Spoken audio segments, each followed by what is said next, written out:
Hey guys, welcome back to another video, and today we're going to be solving the Leet code question, majority element number 2.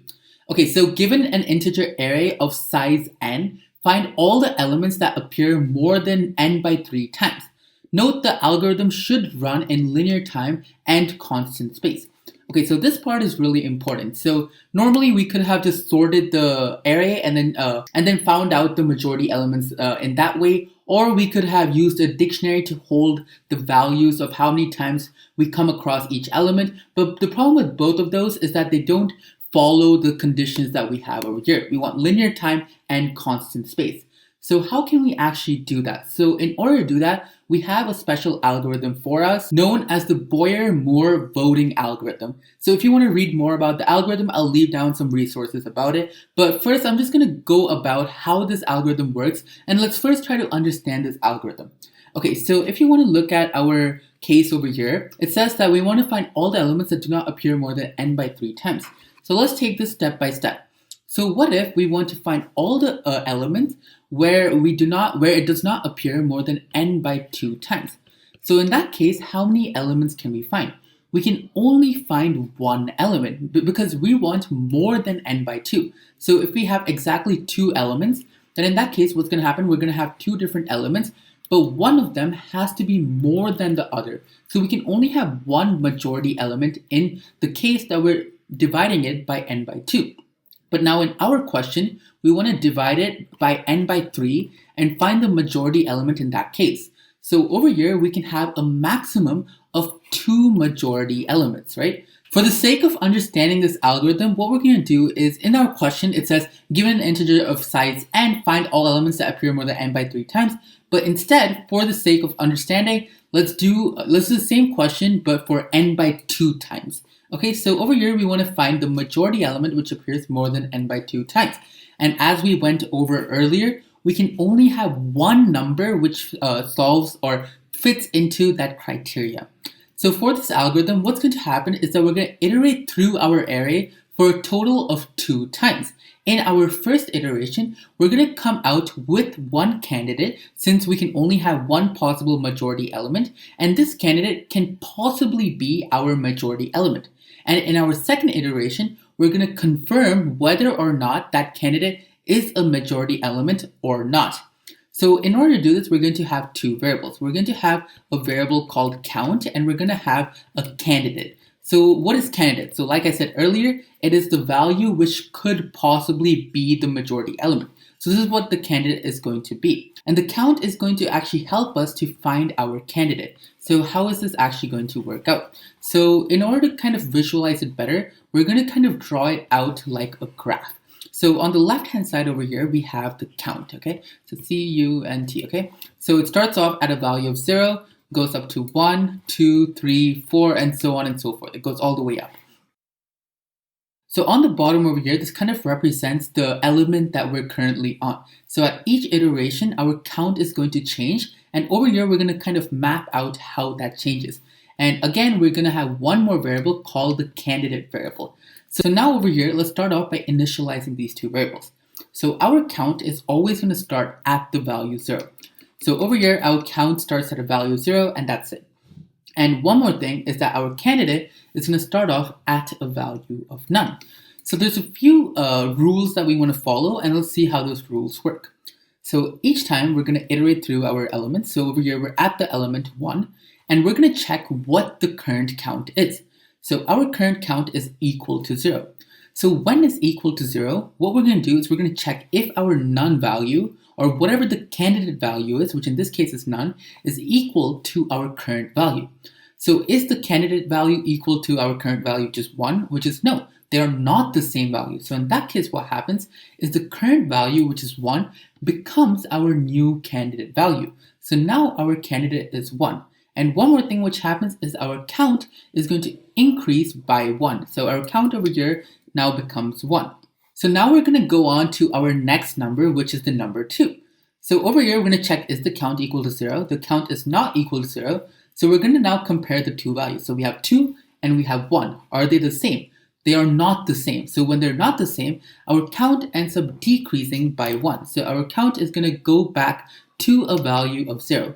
And since the candidate and this are not the same, but the count had a value of 1, right? So we cannot change them. So our candidate still stays at 1. So now we go on to the next value, which is, well, 2.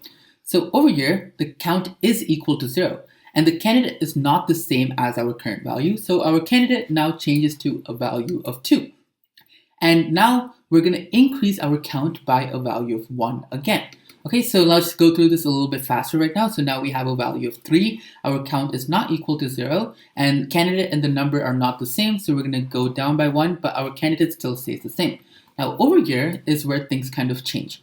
So we have the number 1. And our count is equal to 0, so the candidate now becomes 1, and our count also increases by 1, okay? So let's go to the next number. Okay, over here what happens is the count is not equal to 0, and one more thing is that the current number, which is 1, is also the same as our candidate number, which is 1. So they're both the same in this case, and when they're both the same, the only thing that's going to happen is that this is going to increase by 1. So right now, our count is equal to the position at 2. So our count is 2.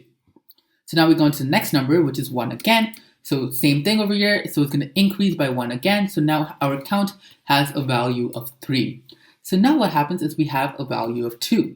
So we have 2, and our count is not equal to 0. So we're going to compare 2 and 1. They are not the same. So in this case, our count decreases by 1, going from 3 down to 2 again.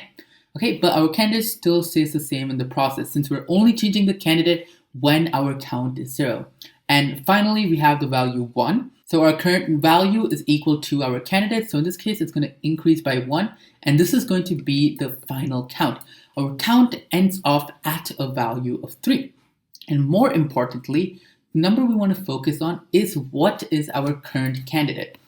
So at the ending of this process, our candidate ends out with a value of 1. So that means that 1 is a possible candidate for being the majority element for n by 2, right? So it's greater than n by 2. So now what we're going to do in our second iteration is we're going to check if this number 1 over here appears more than n by 2 times. Well, how do we do that? So what is the n number? So the n in this case is 1, 2, 3, 4, 5, 6, 7, 8, 9, the size of our array. And n by 2 is 4.5. So we want to check if 1 appears more than 4.5 times. So it must appear at least 5 times. So does 1 appear more than 5 times? So we have 1 over here, 2, 3, 4, 5. So 1 appears for a total of 5 times. And that means that it appears more than n by 2 times, and it is a majority element. So we're going to end up outputting the value 1, and this is for the case when we split it by n by 2. Now the question comes, how do we do the same thing but given n by 3? So that means we can have a total of 2 majority elements. So that is what's going to change. So over here, we only had one thing keeping a track of the count, since we only had one majority element. But now we're going to have 2 different things keeping track of our count. So let's take a quick look of how that looks like. All right, so over here, we're going to be performing the same steps, but since we can have a total of 2 candidates, that's what we're going to have. So over here, we're going to be holding the value of candidate 1, and we're also going to be holding the value of candidate 2. And I'll just do that in the bottom over here. Okay. So candidate 2 is in the bottom over here, represented in blue, and candidate 1 is in green, represented on the top over there. So since we have 2 candidates, the rules are going to change slightly. So let's say we go to one of our elements, and this is our current element, and if that is equal to either candidate 1 or candidate 2, then in that case, only that candidate's count increases, but the other candidate's count is going to stay the same. So if one of the candidates' counters goes down to 0, then whatever element we're on is going to become that candidate. And so if you can see, the only difference we're doing is we're just isolating it for each certain candidate. And the last thing is, if we are at a number which does not correspond to either candidate 1 or candidate 2, then the count for both the candidates is going to end up decreasing by 1. Okay, and I'm going to be using the same array in order to go through this. Okay, so in the beginning, they both start off at 0. So they both start off at 0 and they both have a value of none. I just didn't write it down. Okay, so now we currently have a value of 1. And so what's going to happen is, since it's our first iteration, our candidate 1 now has a value of 1 and its count is going to increase going up to 1 over here. And nothing happens to candidate 2 just yet, so it still has a value of 0 right over there. So now we go on to the next number, which is the number 2. So over here, 2 is not equal to 1, but since our candidate 2 has a count of 0, our new value, so the new candidate for candidate 2 now has a value of 2. So candidate 2 now has a value of 2, so this also increases by 1 over here, and we're not going to change candidate 1 at all. So both of them meet at the same point at a count of 1. So now we go on to the next value, which is 2. So over here at 2, what happens is that candidate 2 has a value of 2. So candidate 2 is again going to increase by 1, but candidate 1 is not going to increase, but instead candidate 1 is going to stay the same at its current value of 1. Alright, so now we have the number 3, and over here, both candidate 1 and candidate 2, neither of them have the value 3, right? So this is 1, this is 2, so both of them are going to end up decreasing. So candidate 1 is going to fall down to 1, and candidate 2 is going to fall down to 1, and candidate 1 is going to fall down all the way down to 0. So this is our new value. So now we're done with 3. So now we go on to 1. And the thing is, 1 is the value for candidate 1. So over here, candidate 1 is going to increase by 1. So now it has a value of 1. And candidate 2 as well is just going to stay the same. So candidate 2 stays right over there, stays the same. Okay, so we have 1, and then we have 2 more 1s after that. And since we have 2 more 1s, in both the cases, candidate 1 is going to increase. So it increases by 1, and then it increases by 1 again. I know I should be going step by step, but I'm pretty sure you understand it. And during that time, this candidate 2 over here stays the same for both of those instances. So now we're at the value 2, and the number 2 corresponds to the candidate 2. So in this case, candidate 2 increases by 1, and candidate 1 is going to stay the same. So it stays at its current value, which is 3. Okay, and finally we have the value 1. So that means candidate 1 increases, and candidate 2 over here stays the same. So at the ending of this, the candidate 1 and 2 actually did not end up changing. So they stayed at the values of 1 and 2. So our 2 possible candidates are either 1 or 2. So now we want to consider what is considered to be more than n by 3. So as we found earlier, the length of this is 9. So 1, 2, 3, 4, 5, 6, 7, 8, 9. So n by 3 is going to be 9 by 3, which equals to 3. So something must occur more than 3 times in order to be considered a proper answer. So in this case, how many times does 1 occur? So 1 occurs 1 time, 2 times, 3 times, 4 times, 5 times. So 1 is going to be an answer since it occurs for a total of 5 times. So this is going to be a result, one of them going to be 1. And finally, over here we have one more, which is the value 2. So how many times does 2 occur? 2 occurs 1 time, 2 times, and 3 times. So 2 only occurs 3 times. And it has to be more than 3 times in order to be considered one of the answers. So in this case, we only have one answer, which is the value 1. And just one more quick point. So let's say this over here actually had a value of 2. And if that over there had a value of 2, this value over here is going to stay the same. But instead of staying the same, our candidate 2 is also going to increase. And they're both going to end up at the same point. And when you do the same calculations again, we're going to have a frequency of 4 for the value 2. And in that case, they both have a value greater than 3. So then in that case, if this became 2, we would end up resulting 1 and 2. So both of them are majority elements which appear more than n by 3 times. So this is the formula that we're going to be using, or the algorithm per se. And now let's see how we can actually use this in our code. So the code part of this is actually not too hard. Once you actually understand how the algorithm works, this part is just taking those rules and converting them into code.